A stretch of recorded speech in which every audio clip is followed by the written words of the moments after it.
ये बात आज से 3 साल पहले की है। विक्रम को एक ऐसा प्रोजेक्ट मिला था जो उसका पूरा करियर बना सकता था। इस वजह से वो कई हफ्तों से ऑफिस में देर रात तक काम करता आ रहा था। अगर विक्रम ऑफिस से टाइम से निकलता तो वो घर वापस जाने के लिए मेट्रो पकड़ लेता, वरना उसे कैब लेनी पड़ती थी। उस दिन विक्रम की बदकिस्मती थी, वो टाइम से निकला और नोएडा की तरफ जाती हुई आखिरी मेट्रो में चढ़ गया। जब वो स्टेशन पहुंचा तो ट्रेन के दरवाजे बंद हो रहे थे। मेट्रो की अनाउंसमेंट स्टेशन के स्पीकर्स पर बजी और वो ट्रेन की तरफ तेजी से दौड़ा। इतनी ज्यादा ठंड थी कि उसकी सांस भाप के रूप में उसके मुंह से निकल रही थी। हांफते हुए वो सबसे पास वाले डिब्बे में आ गया। मेट्रो के दरवाजे उसके ठीक पीछे बंद हुए और वो हड़बड़ाकर सामने वाली सीट पर जाकर बैठ गया। विक्रम की सांस अब भी फूल रही थी कि मेट्रो एक हल्के झटके से चल पड़ी। मेट्रो ने धीरे धीरे रफ्तार पकड़ी और विक्रम ने नोटिस किया कि वहां सिर्फ वही था। पूरी ट्रेन में उसके अलावा और कोई पैसेंजर नहीं था। ये देखकर वो थोड़ा घबरा गया। पता नहीं क्यों, पर विक्रम की दिल की धड़कनें उस खाली ट्रेन को देखकर तेज होने लगी थी। मेट्रो की एक और अनाउंसमेंट आई। अगला स्टेशन आ चुका था। ट्रेन के दरवाजे खुले और एक ठंडी हवा का झोंका डिब्बे में घुस आया। विक्रम कंपकपा उठा। ठंड की वजह से नहीं, बल्कि जो उसने बाहर देखा उसकी वजह से। पूरा स्टेशन खाली था, एक आदमी के सिवाय। वो सामने एक लोहे की बेंच पर बैठा हुआ था। वो अधेड़ उम्र का था और उसने जीन्स और एक जैकेट पहनी हुई थी। उसकी पीठ इतनी सीधी थी कि ऐसा लग रहा था कि रीढ़ की हड्डी की जगह कोई लोहे का सरिया हो।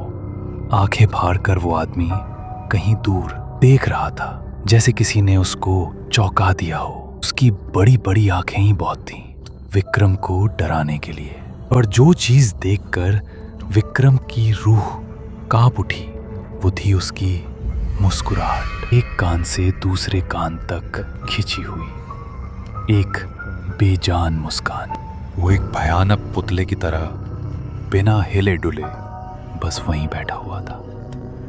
ट्रेन के उस स्टेशन से निकलने तक भी वो आदमी वहां से बिल्कुल भी नहीं हिला। यहां तक कि उसने अपनी पलकें तक नहीं झपकाई।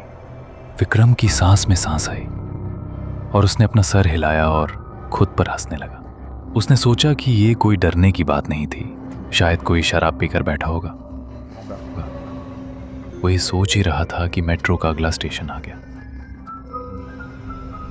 स्पीकर से अनाउंसमेंट आई और स्टेशन की लाइटें दिखने लगी। ट्रेन प्लेटफॉर्म पर रुकी, दरवाजे खुले और इस बार तो विक्रम के होश उड़ गए।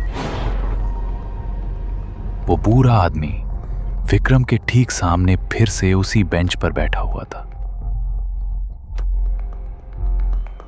वही मुस्कान, वही बड़ी बड़ी आंखें लिए। ऐसा कैसे हो सकता था? वो अगले स्टेशन पर इतनी जल्दी कैसे पहुंच सकता था? स्पीकर से फिर एक अनाउंसमेंट हुई, पर विक्रम का उस पर कोई ध्यान नहीं था, क्योंकि उसी वक्त उस आदमी की आंखें विक्रम की आंखों से मिली। विक्रम का दिल उसकी छाती पर हथौड़े की तरह बजने लगा।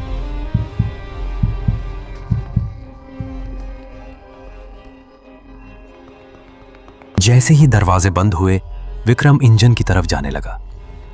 उसने सोचा कि अगर ट्रेन में कोई और पैसेंजर नहीं है तो कम से कम वो ड्राइवर के पास तो पहुंच ही सकता था।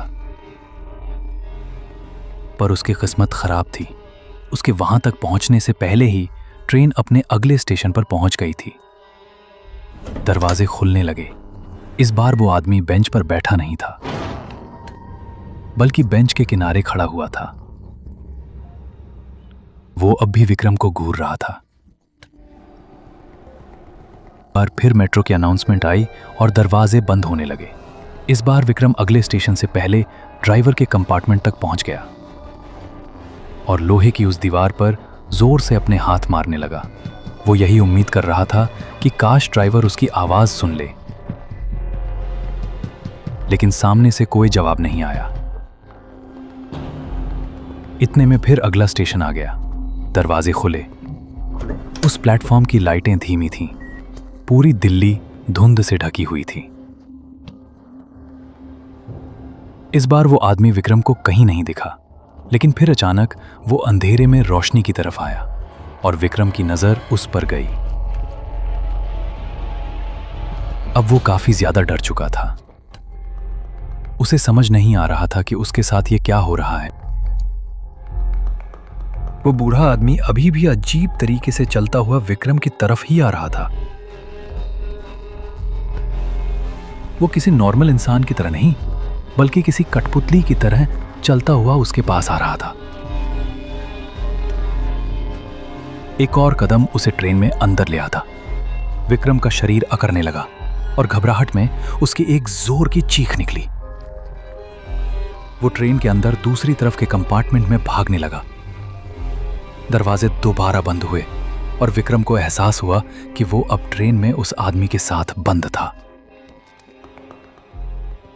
मेट्रो फिर एक बार झटके से शुरू हुई और विक्रम इस बार लड़खड़ा कर नीचे गिर पड़ा। जब उसने उठने की कोशिश की तो उसने अपने पीछे कुछ ऐसा देखा जो आज तक उसकी यादों में छपा हुआ है। ट्रेन जोर से हिल रही थी। वो आदमी विक्रम की तरफ अजीबो गरीब तरीके से चलते हुए आ रहा था और जहां विक्रम गिरा था उस कंपार्टमेंट की सारी लाइट्स लिकेर कर रही थीं। विक्रम को ऐसा लगने लगा कि उसके साथ कुछ बहुत बुरा होने वाला है। वो एक छोटे बच्चे की तरह फूट फूट कर रोना चाहता था, पर किसी तरह उसने हिम्मत जुटाई और उठ खड़े होकर दोबारा दौड़ना शुरू किया। वो ये सोच रहा था कि अगर वो ट्रेन के एंड तक पहुंचा तो फिर उसके आगे क्या? क्या वो डरावना आदमी उसे पकड़ लेगा और फिर क्या वो उसे मार डालेगा? विक्रम भागते भागते आखिरी डिब्बे में पहुंचा।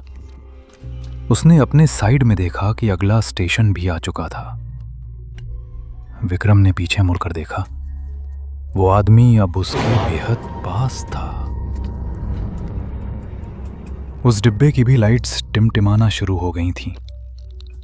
ट्रेन धीरे हुई, लेकिन मेट्रो के दरवाजे अभी भी खुले नहीं थे। वो आदमी अब विक्रम के चेहरे के पास आ गया था। विक्रम ने ट्रेन के शीशे को पीटना शुरू कर दिया। उस आदमी ने विक्रम का चेहरा पकड़ लिया और एक बार फिर से वो भयानक मुस्कान उसके चेहरे पर वापस आ गई। ये सब अपने साथ होता देख विक्रम सुन्न पड़ गया। लेकिन तभी ट्रेन के दरवाजे खुलने शुरू हो गए। थोड़ी सी जगह मिलते ही विक्रम ने अपने आप को बाहर खींचा और सीढ़ियों की तरफ भागने लगा। उसने मुड़कर अपने पीछे भी नहीं देखा, बस भागता रहा। झाड़ू लगा रहे मेट्रो के एक कर्मचारी और 2 पुलिस वालों के लिए भी नहीं रुका। तभी रुका जब बाहर धुंध से लिपटी हुई सड़क पर आ पहुंचा। जब उसके फेफड़ों में सांस आई तो विक्रम ने आखिरी बार ऊपर मेट्रो स्टेशन की तरफ देखा। वो मेट्रो ट्रेन वहीं खड़ी हुई थी और उसके आखिरी डब्बों की लाइटें अभी भी टिमटिमा रही थीं।